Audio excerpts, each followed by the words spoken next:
I'd like to say that our next speaker does not need an introduction. I'm convinced that he's found a way to clone himself, and there's a couple copies running around. He's active everywhere. He gives talks constantly, very active on social media, podcasts, deeply involved in the InfoSec community. He's always sharing and advising and mentoring those that are entering the community. So please help me welcome Phillip Wyile. Hello, thanks for that warm welcome. It's an honor to be presenting here. I'm a big fan of SANS and the mission you're on, because you're educating people and trying to help people advance their career in the industry, or get into the industry. So that is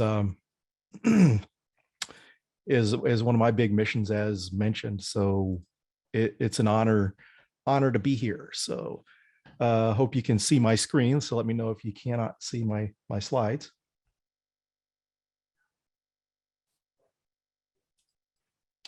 So the title of my talk here today is Pen Testing Experience and How to Get It. And so one of the things you see is people get the education, the training, and they're well qualified to get the job, but sometimes trying to get the hands-on real-world experience can be very difficult. And so I kind of mentioned some of my background, but I'm also the author of the Pentester Blueprint, and you can catch my podcast, The Hacker Factory. It's kind of the goal of it is for people trying to get started in the industry, and I have people on sharing their stories. One of the recent guests were Chris Hadnaggy. I've had Dave Kennedy on, Aleth Dennis, a lot of industry professionals that share how they got started in the industry. Some cases, a lot of these stories I'm hearing for the first time. And so I'm also an Innocent Lies Foundation ambassador, which we help. The Innocent Lies Foundation helps unmask anonymous child predators. So they do OSINT. They use security professionals from the industry that use their OSINT skills and security skills to be able to help unmask these child predators. And if you want a good cause to support, I definitely recommend the Innocent Lies Foundation. So I like to share my story of how I got started into offensive security, kind of the scenic route. And one of the reasons to share this is just to encourage others. When I graduated high school, I really didn't do well academically. I loved science and I got good grades in science, but I didn't really know what I was going to do after high school. And so some of my friends, I was a power lifter, and they said, you should be a pro wrestler. So I went to wrestling school, and I did that for a couple of years. Really wasn't making a good living at it. I got married and needed a more stable income. So before, between pro wrestler and the CAD drafter, I did numerous manual labor jobs, retail sales, working in restaurants and all this stuff. It just wasn't, there really wasn't the money there and the benefits and stuff. And so I saw a commercial one day for a trade school that taught CAD drafting. And at the time, there were a lot of people getting out of the schools that were engineers, that CAD wasn't a requirement, or people had been in the industry for a while. So CAD drafters were in demand then. So I went to trade school, and during my CAD drafting career, I found out about sysadmin work. I had more of a knack for the computer side of things than I did CAD. I worked in a lot of places that didn't have dedicated IT staff. So I would figure out how to fix things. And so that got me interested in IT. We had a sysadmin, actually as a consultant coming in to do sysadmin work. And I found out that, his billable rate was about twice what mine was, and what he was doing seemed a lot more interesting. So I taught myself how to build computers, took a Novell network operating system course. And back in the late 90s, Novell NetWare was pretty much the predominant network operating system, because they already had directory services. Active Directory, Microsoft came out with directory services later on and made it more of a viable choice, and they took over the market. So I was doing server support. I did that for a little over 6 years, and then I moved into InfoSec. So I was doing network security for probably about the first year and a half of my career. Network security, we were managing firewalls, intrusion detection systems. We were doing vulnerability scans, and everyone on the team did the same thing. There were about 4 or 5 of us on the team.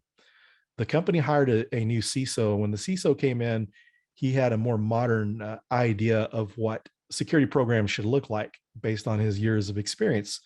So he separated us into different silos, and I got put in the AppSec team. And the AppSec team is where I found out about pen testing. I was doing web app vulnerability scans. I was managing third-party pen tests. We had consultants doing pen tests for us, and I would oversee those. So I found out about pen testing.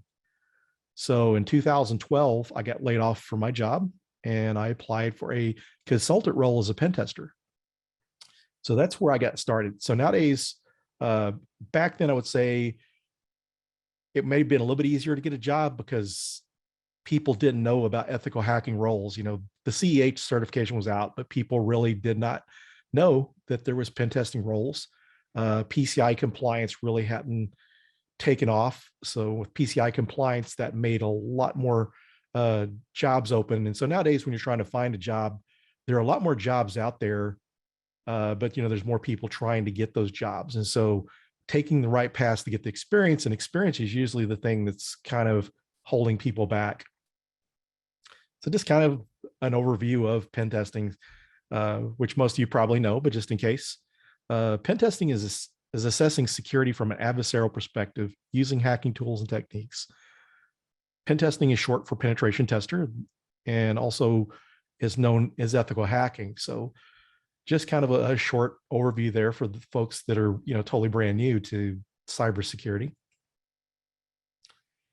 And so you need to get experience. Getting the experience to become a pen tester, you can take the courses and stuff, that's good, but you've got to practice. That's like any athlete, any kind of sport. Someone is running marathons, that you just can't study how to do marathons and leave it at that. You've got to practice your sport or practice your skill. And so as a penetration tester, you need to understand how to use vulnerability scanners, because this is one of the tools that is used.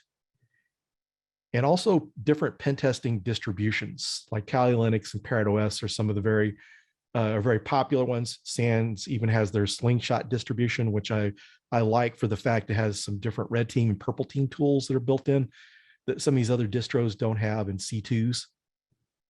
And then also the pen testing tools, Nmap, Metasploit, all the other hacking tools that you would see in the Kali Linux or Parrot OS distributions. And so web app pen testing tools, Burp Suite is a must. You really need to understand Burp Suite, although you can do OWASP Zap. Burp Suite is an industry standard. So if you have that on your resume, you know how to use it. That's great. And so web application vulnerability scanners, although Burp Suite Professional and OWASP Zap have web application vulnerability scanners built in, there's also some other ones out there that you can learn as well. But these tools on this page, I highly recommend. And one of the other things too, stepping stones to get into security is there's teams that do nothing but vulnerability scanning and remediation teams. So if you can get on one of these teams, then it can actually help you eventually move into a pen testing role. Because the company I work for, we have a vulnerability scanning team and a remediation team. The remediation team validates that the vulnerabilities have been remediated after our pen tests. And so they get to do some of the things that we do. And so there's a pathway for them to be promoted. And this is even mentioned to people in those groups, so they know that's an option down the road. So getting, those type of jobs are a little more specific to the field, can make it easier to get experience. So once we kind of covered the tools, now you need the skills. So networking skills, operating skills, Windows and Linux, you need those to know those at a sysadmin level, to be able to start and stop a firewall, connect to network and that sort of thing. And other operating systems that can kind of fit in here too is we have IoT devices. So some of the embedded Linux, learning Raspberry Pis and other small form factors using ARM and those type of operating systems or those devices are good to learn as well, because you have to understand the technology to be able to protect it and to be able to hack into it. So you also need the hacking and pen testing skills, and there's a lot of great resources out there to get that experience. So reverse engineering is another good skill to have as a penetration tester. Maybe you're doing a pen test, you find a Java jar file, and you decompile it to reverse engineer it to see if there's connections to databases. During pen tests, numerous times you will find or you can find, I found in my career, Java jar files that have hard coded credentials, the username and password used to connect to a database. So these are things you can find reverse engineering. Reversing APKs for Android applications is very good. Coding or scripting. So this is kind of optional when you start out, but something to keep in your mind as you progress as a pen tester. It's good to know how to script or do some coding, at least be able to read the code. So don't let that keep you from starting your journey. Some folks will say, I'm going to learn this first before I try to get a job. So, this is something to work on, but don't let the coding and scripting piece hold you back. That's something that you can work on along the way. So different mobile devices and hardware. So like your tablets and mobile phones, because there's a lot of applications out there that are mobile devices.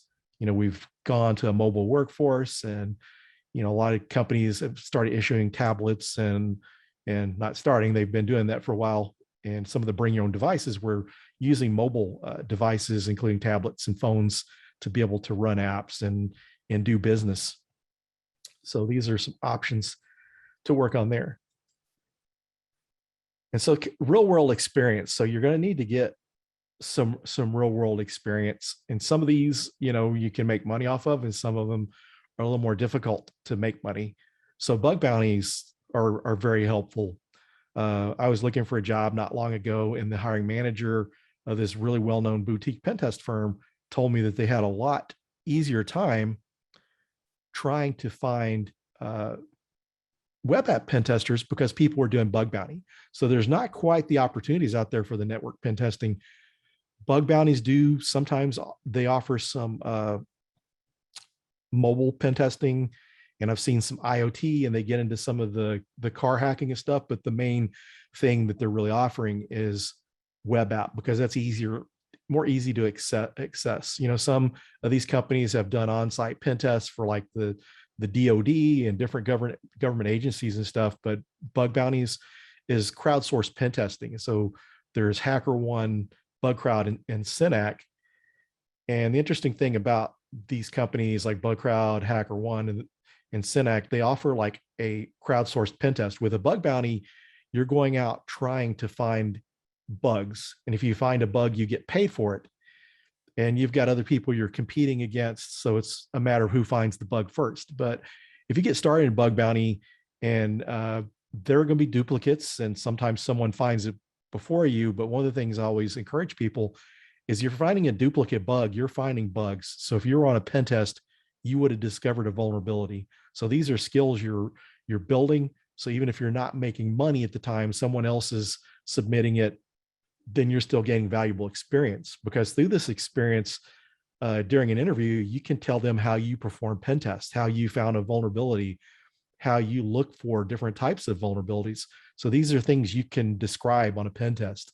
So this hands-on experience, even though through bug bounty, if you're not making money, then you can still describe what you're doing. So they get an idea that how to perform pen tests. And some companies will provide a physical assessment. So they will, an actual technical assessment. So they'll give you like a vulnerable environment that you go in and perform a pen test on. So if you've been doing some of these different activities, then you should be able to perform a pen test. And so we'd kind of mentioned be able to do pen tests for these other companies. There's also the pen test as a service category that Cobalt and Synack do. So their main structure is performing like Cobalt.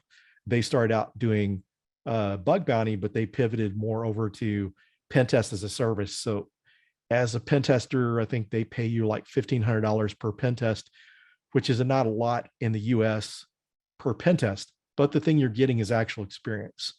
And so when you're getting experience, it's good that you can demonstrate that. But whenever you can get paid experience, that's even better, because then you can actually say you've been paid to do this. And, some hiring managers, that's even better than just having the experience.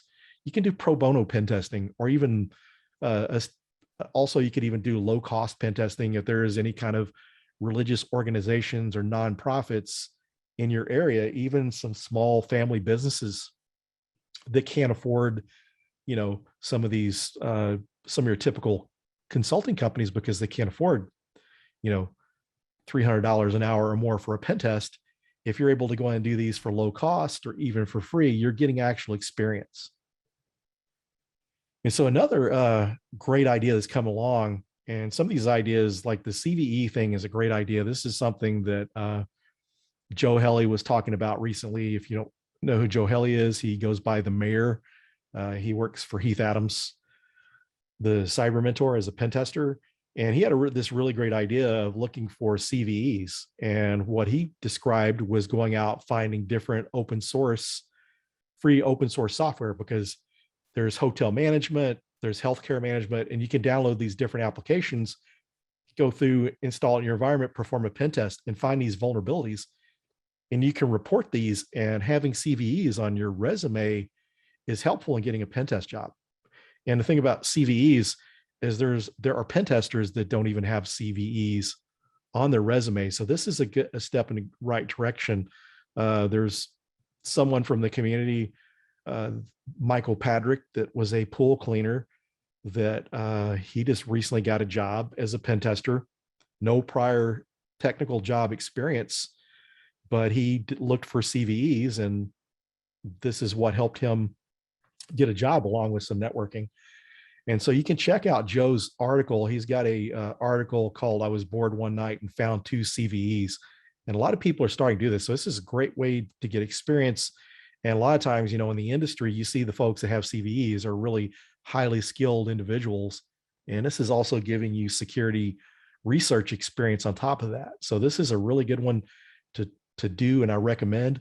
It's basically kind of like you're doing a bug bounty, but it's just you're finding the CVEs and reporting it to the company. You're installing this in your own environment, opposed to testing the application in a live customer environment. So this takes some of the risk out of it. So I would highly recommend Joe's Medium article, and there's some further research you can do out there. There's a lot of researchers out there looking for CVEs, and that's how a lot of folks get experience and get started in the industry, especially when you some of the other countries that may not have the opportunities that we do in the US. Getting these CVEs kind of help you build credibility and give you experience. So there's simulated experience. So this is important too, because just think of this: if you're an athlete and you're in the gym or in your training environment practicing for the events. And so CTFs, capture the flags, like SANS does a lot of great CTFs, and I would be on the watch out for their holiday CTF that usually starts after the end of November, around December. They always have a really interesting and unique CTFs. These are a great way to build skills.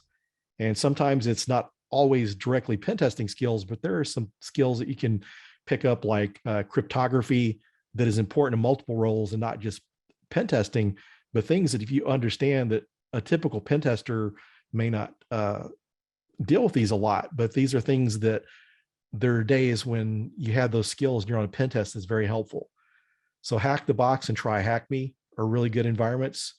You can build home labs, but more of my recommendation nowadays is to do like Hack the Box or Try Hack Me, because they have these environments and you go through there and try to hack those environments. And it's a little more educational than just the CTF, but going through, getting that experience, the hands-on experience with that, and go a step further. Not only try to hack into those boxes, document what you're doing, write up vulnerabilities that you're finding, write a pen test report. You can put those reports and write-ups on Medium, or you can start a GitHub. With a GitHub, you can store your different write-ups there, and it's a good thing to show employers, because this kind of gives them an idea of your skill set. And then if you're entry level, this is really important for you to prove. You don't have the industry experience as a pen tester, so anything you can use to show your technical abilities.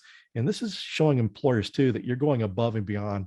You're not just going in and hacking something, you're actually writing it up, you're going the extra mile. So this kind of is a good indicator of work ethic. If you're willing to put in that extra work to write up reports that you don't have to do, then this is a good thing. And it gives you experience with report writing.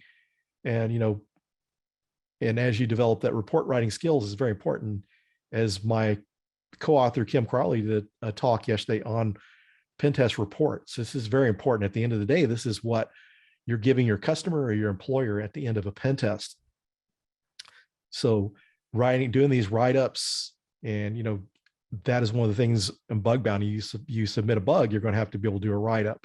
If you're submitting CVEs, you're going to need to do that. So get into the habit of that. So you learn how to do the pen test reports. It kind of gives you ideas of things to look at while you're doing a report along the way. And pen test reports will also include like remediation steps, a summary or an executive summary where you're doing an overview of a high level view of what you discovered in that penetration test out there. So the mayor and I believe the Joe Helly and the Cyber Mentor, I believe, have some sample reports out there.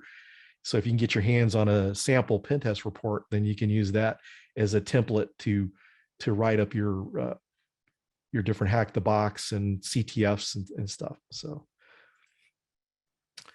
showcase report writing and coding skills. So we kind of mentioned that hack the box, try hack me, and CTF write-ups.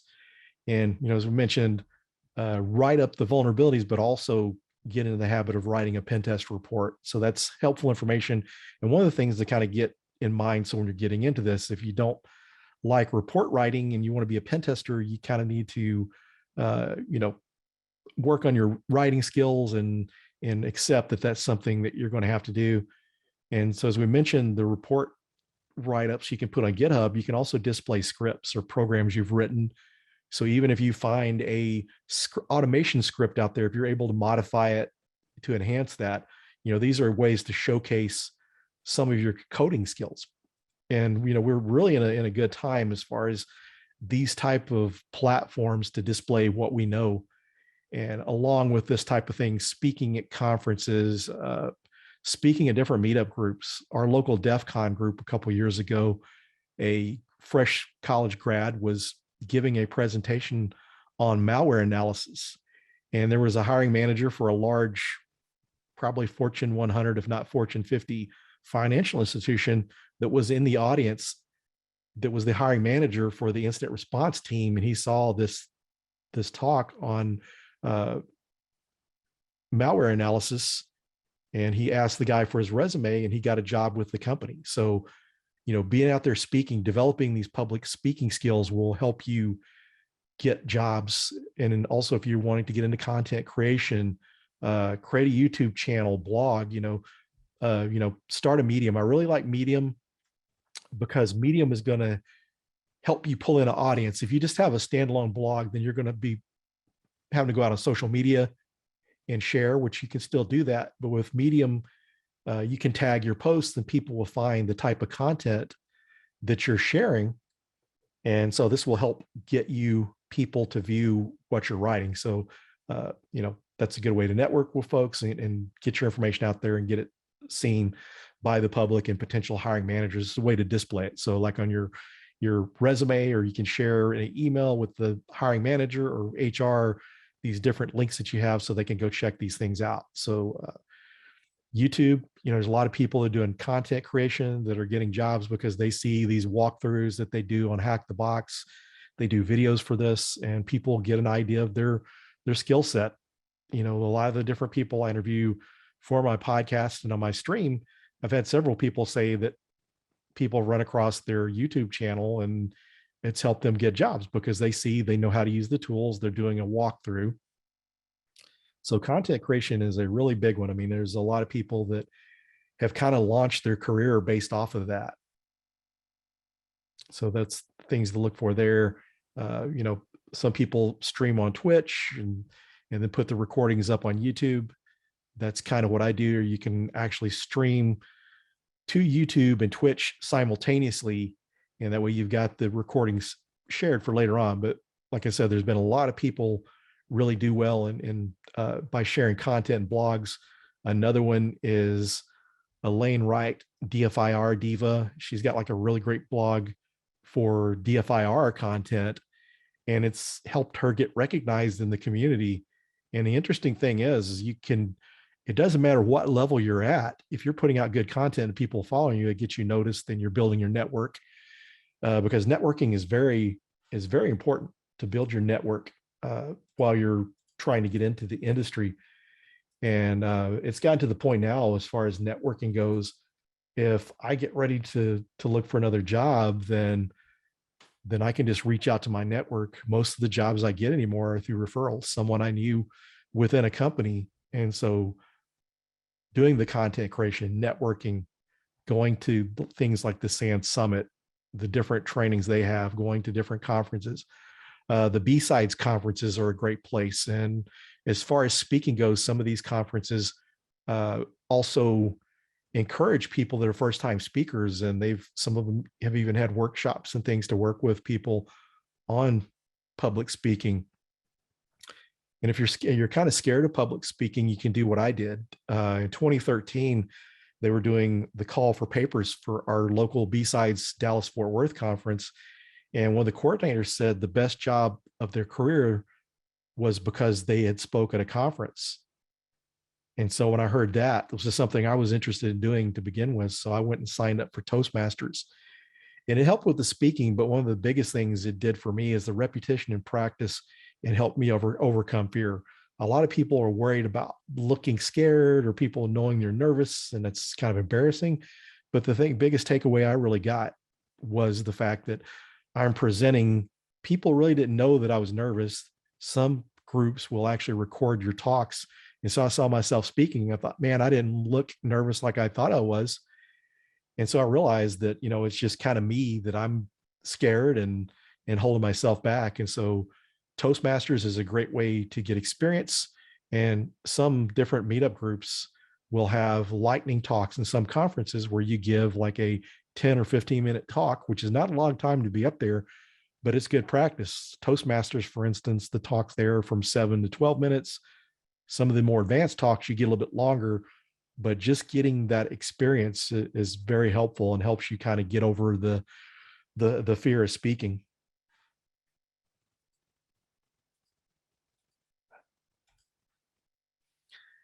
And so there's my contact information. Feel free to reach out to me. Before I started teaching at Dallas College and doing workshops and conference speaking, I did a lot of mentoring, and I still continue. And I'm happy to answer questions. So feel free to reach out to me on LinkedIn and Twitter. And I have a YouTube channel. I record my streams and also have like some of my conference or some of my class lectures from Dallas College out there on pen testing. And there's a link to my podcast. And I really highly recommend the podcast because I've got people that are just getting started out. I had Lily Clark on that she had got a pen testing cert and was trying to move into security. And she recently got a job in as a pen tester, and she's going to be on my stream tonight discussing that. And then I've had people that have been in the industry for a short period of time and people that have been in the industry for a long time. Getting those different experiences and opinions, point of views is very helpful. So when you're going to conferences, you're just getting started out in your cybersecurity career, I would advise you to go see Blue Team talks, incident response talks, kind of get a good overall idea of different things, as well as go to different types of conferences and different groups. Because like in our area, we have a DC group, we have Dallas Hackers, and we have the North Texas ISSA group, and they all share something a little different. There's a different group there, and having a diverse group of different types of meetings and resources you have, the better it's going to be. So getting involved with different groups and stuff like that is very helpful. Getting out there and networking. So that concludes my talk.